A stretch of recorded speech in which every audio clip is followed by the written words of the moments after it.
Hi, my name is Eugene Kang, and I'm joined here with Hyowon to talk about the impact of Giving Tuesday. In just 8 years, Giving Tuesday has been able to spread to over 70 countries. And throughout that time, it's been able to make huge, tangible benefits. Last year alone, we saw that Giving Tuesday was able to raise over $2 billion US. And so we're going to try to divide up our roles here. Hyowon's going to talk about the monetary, tangible benefits that we can see, while I'm going to be talking more about the social impacts that come from Giving Tuesday. So without further ado, sit back, relax, and enjoy the show. Thank you, Eugene. Now, I'm going to move on to the impacts of the Giving Tuesday campaigns. For over 8 years, the Giving Tuesday movement has supported campaigns in over 70 countries worldwide, allowing countless individuals and organizations to increase their philanthropic efforts. Since 2020 in particular, we've raised over $500 million in online donations, even when considering the COVID-19 pandemic. The COVID-19 pandemic has been going on for about a year at this time. Its outreach has affected countless sectors in our global society, forcing us to reevaluate and reconsider how we operate within our societies.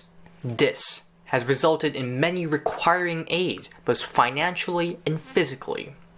The Giving Tuesday movement possesses a unique role that can help fill in those needs. Through the creation of multiple campaigns, we are attempting to help bolster efforts against the effects of COVID-19. The Giving Tuesday Now hashtag has been created since May 5th to encourage the flow of philanthropic support and citizen engagement across the globe. The usage of the hashtag intends for individuals to support global efforts to reduce the spread of COVID-19 through staying at home, supporting nonprofits through their monetary donations, regardless of the amount donated. The Giving Tuesday movement has also donated over $200,000 to create the Starlink Fund, with the intention to help strengthen Giving Tuesday Now initiatives with existing community leaders. With supporters of the movement including high-profile celebrities and organizations such as the Bill and Melinda Gates Foundation and PayPal, this initiative has helped raise awareness and stimulate donations by citizens towards philanthropic efforts to fight the virus. Supporting healthcare workers has also been a major priority in Giving Tuesday's campaigns.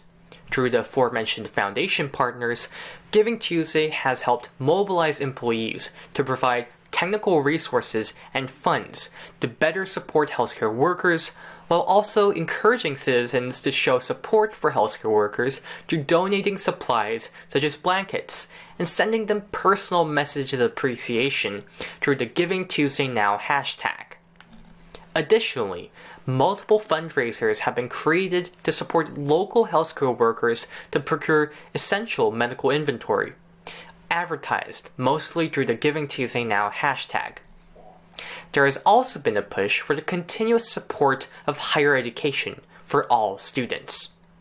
Through Giving Tuesday Kids, students were given the opportunity to create campaigns and give back towards their less advantaged peers, even when being distanced from their schools due to social distancing procedures.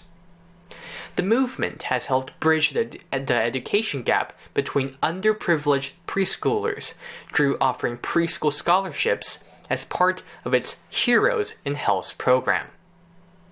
Finally, last but not least, the Giving Tuesday movement has helped support individuals around us in local businesses and underprivileged individuals. The creation of the hashtag has helped spawn multiple campaigns for citizens to help out by donating personal items and raising funds for local businesses to stay afloat. Those were only a few examples of the many campaigns that were created to support Giving Tuesday's cause. Now, back to Eugene. Hi there, I'm back and here to talk about the social impact. Here I'm going to focus on generosity, how generosity is a key factor in creating an inclusive and supportive society. So first, we have two ideas here. The first one is about our transition from selfish behavior or selfish community in general to one that's more selfless. This is pretty prevalent during this time of the year when we have days like Cyber Monday and Black Friday, which are days dedicated to people binging on themselves, spending a lot of money on themselves. We want to shift that perspective to one of, giving, being selfless, because after all, that's what the holiday season is for. Now, we think that this can provide something called a virtuous cycle of giving. It's kind of like the idea of paying it forward. If I were to help someone else, then that person that I helped is more likely to help me and people around them. So through this act, through this initiation, we're able to create a community that's more willing to support each other. There's also this concept of pro-social modeling. Pro-social modeling is where an adult were to exhibit a behavior, then a child that sees that or observes that is more likely to emulate that behavior. So essentially what we're saying here is that through Giving Tuesday, through the behavior that we exhibit now, we're enabling the generations to come to be more supportive, to be more empathetic. And we think that's something that we can all strive to be. Now, the other idea here that we want to kind of tackle is consumerism. How we want to change that or shift that attitude to one of altruism. And there are a lot of benefits that come from this as well. Altruism, or acts of altruism, have been shown to activate parts of your brain that are related to positive thinking. It decreases your stress and leads to overall psychological well-being. And there are a lot of other benefits too. One being it increases your own self-confidence by placing you on a higher social standing from others. It also allows you to gain a better perspective of your own life, right? Because you're able to see, because right now we're more likely, even if we live pretty comfortable lives, we're still likely to complain and whinge about everything we're going through. And if we're put in a position to support those who are living less fortunate lives than we are, then we feel gratitude towards us, the lives that we have. And through that, we decrease our stress, our anxiety, and all those things. It also allows you to have the confidence to understand that you can change your own life. Because if you know you have the ability to impact the lives of those around you, then you know that you can impact your own life. It's very key to bringing yourself out of hard spots, of, things like that. Giving Tuesday currently, 13% of the US population is participating. And that number keeps growing each year. And hopefully in the future, we can see that Giving Tuesday becomes a day like Christmas, where communities all around the world are encouraged to participate, where there's no barrier to entry.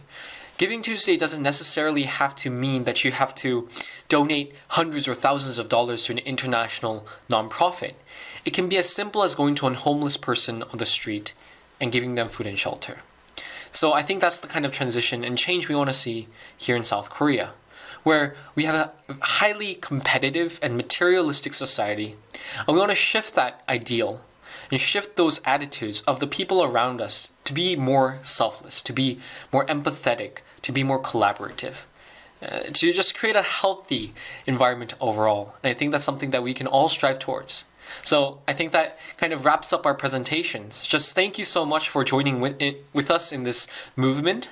And I hope that we can come together and discuss how we can better spread this movement here in South Korea. And again, just thank you so much for coming.